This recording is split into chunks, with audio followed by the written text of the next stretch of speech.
Well, it is official. The Golden State Warriors missed out on LeBron James. After weeks of speculation, weeks of rumors, and what felt like an entire offseason waiting for one decision, LeBron is going to the Philadelphia 76ers. Now, the Warriors have a choice. They can either sit back, bring back the same roster, and hope for the best, or they can pivot and keep building around Steph Curry. Because despite missing out on LeBron James, this offseason is far from over. There are still good veterans available. There are still players who fit Steve Kerr's system. And there are still moves this Warriors front office can make to maximize what's left of Steph Curry's window.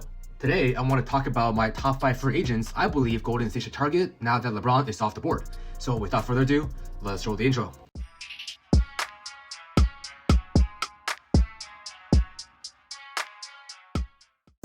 Yo, what's up guys, Jason here back with another video. If this is your first time watching, I cover the Golden State Warriors every single day on YouTube, along with other NBA news, trades, and rumors on YouTube Shorts, Instagram Reels, and TikTok. If you're a basketball fan, don't forget to leave a like and subscribe, because you do not want to miss any of my future upload. Now, let's first start with somebody Warriors fans know very well, Gary Payton II. Honestly, I don't think many fans would complain if GP2 found his way back to Golden State. We already know he fits Steve Kerr's system. We also know he has incredible chemistry with Steph Curry and Draymond Green. And we know exactly what he brings every single night. Elite perimeter defense, relentless energy, athleticism, transition scoring. GP2 has always been one of the best point-of-attack defenders in basketball. With Jimmy Butler expected to miss the first half of the season and Moses Moody also recovering from injury, Golden State needs perimeter defenders more than ever. And obviously, his biggest problem is shooting. GP2 has never been somebody defenses consistently respect from 3. But if you are signing GP2, you are not signing him for offense. You are signing him because every team needs somebody who is willing to do the dirty work. On a veteran minimum contract, I think bringing back GP2 would be a very solid move. Next up, I've got Nicolas Batum. And honestly, I think he is one of the most underrated free agents still left available.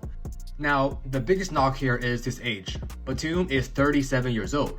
However, last year with the Clippers, he played in 74 games. And here's what matters. Batum shot over 40% from 3 last season. That's exactly what the Warriors need. Reliable shooting, veteran decision making, and somebody who understands how to play winning basketball.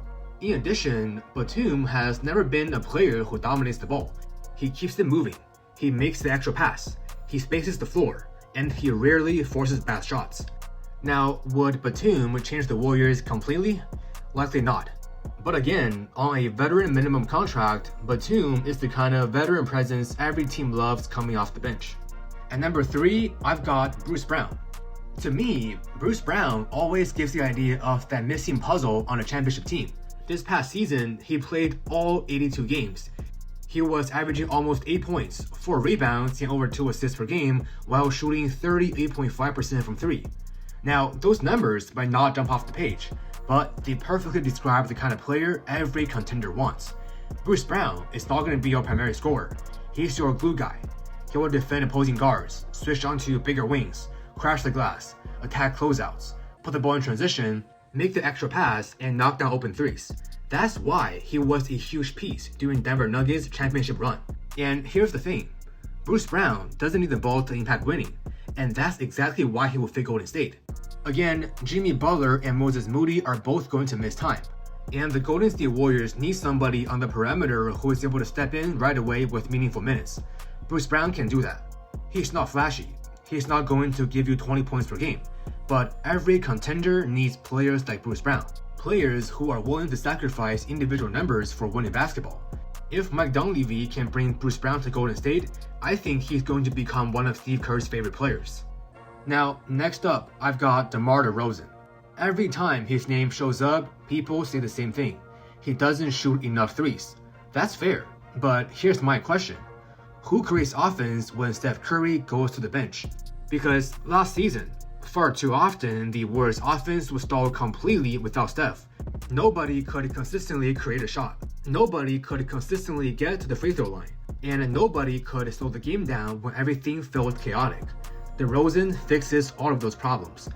Even at this stage of his career, DeRozan remains one of the NBA's best mid-range scorers. He's still excellent at attacking mismatches, he's still one of the best players at drawing fouls, and perhaps most importantly, he gives Golden State one more player defenses have to respect late in games. And here's one more thing. With Jimmy Butler missing the first half of the season, DeRozan can be a starter right away. And especially because LeBron James isn't coming to Golden State, the Warriors can use their mid-level exception on DeRozan instead. Now, lastly, I've got Russell Westbrook. I know this one is going to be controversial, but hear me out. This past season, Russell Westbrook was averaging over 15 points, 5.4 rebounds, 6.7 assists, and 1.3 steals per game. Obviously, those are not superstar numbers, but that's very productive still for somebody at this age. To me, I think Westbrook can be the perfect leader of the second unit. Now, obviously, there are concerns. This past season, Russell Westbrook shot just 33.8% from 3. Spacing can be an issue, and turnovers have always been part of his game. But here is why I like the fit.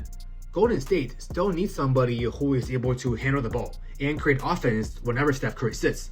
Russell Westbrook still pushes the pace, attacks the rim, rebounds at a high level for a guard, and creates easy baskets for his teammates. That is the floor general that I want. Now, one more thing I love is the leadership. This past season, his teammates in Sacramento consistently praised him for mentoring young players, and that could be huge for a Warriors team that is developing young players like Moody, Podziemski, and Lindeborg. Now, would I want to play Russell Westbrook 35 minutes every night? Likely not. But in a very defined role coming off the bench, playing perhaps 20 minutes, 25 minutes, I think Steve Kerr can maximize what Russell Westbrook still does best. Again, these are just my opinion and I want to hear from you guys. If you are the Warriors front office, who is one free agent you would love to sign? Let me know your thoughts in the comment section down below. Alright guys, that's all we got for today's video. If you enjoyed this content, don't forget to leave a like, subscribe, and follow me on social media, all linked below in the description box. Once again, thank you so much for watching and I will see you guys in the next video. Peace.